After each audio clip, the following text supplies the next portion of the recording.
ফাটাকেস্টর খাতায় যার নাম উঠে যায় ঠিক 8 মিনিটে তার নাকের ডগায় পৌঁছে যায়। 2 মিনিটে তার উপর স্ট্যাম্প মেরে দেয়, ফাটাকেস্টর স্ট্যাম্প। এখানে আসার আগে আপনার দপ্তরের ওই আমলা গামলাদের কাছে যদি আমার সম্বন্ধে জেনে নিতেন, তাহলে আপনার খাতায় আমার নামটা তুলতে হতো না, আর আপনাকে এখানে কষ্ট করে আসতে হতো না। আমার দপ্তরের আমলারা গামলারা আমাকে হাড়ে হাড়ে চেনে, তাই তোর বায়োডাটাটা বলেন। ওরা ভালো করে জানে যে আমার স্ট্যাম্পটা দুমুখ, যখন মারে এদিকেও ছাপ পড়ে ওদিকেও ছাপ পড়ে। চল লাইন দিয়ে দাঁড়া, স্ট্যাম্প মারবো 1 by 1। চৈতালি, ওর নামে কতগুলো অভিযোগ আছে? 5টা। তুমি গুনতে থাকো আর আমি স্ট্যাম্প মারতে থাকি।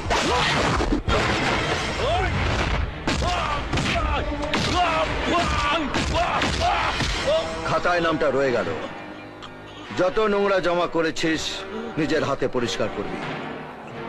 একটা টুকরোও যদি এধার ওধার পড়ে থাকে তো সালা মরবো এখানে, লাশ পড়বে, লাশ পড়বে।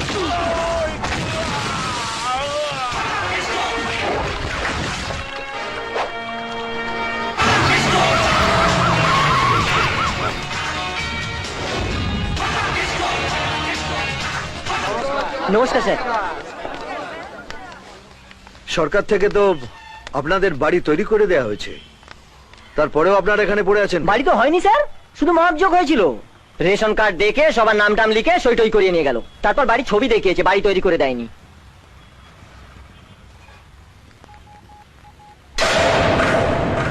আবাসন মন্ত্রী, বাহ, 10টা নম্বর ডায়াল করতে হলো না, 5টাতেই হাজির।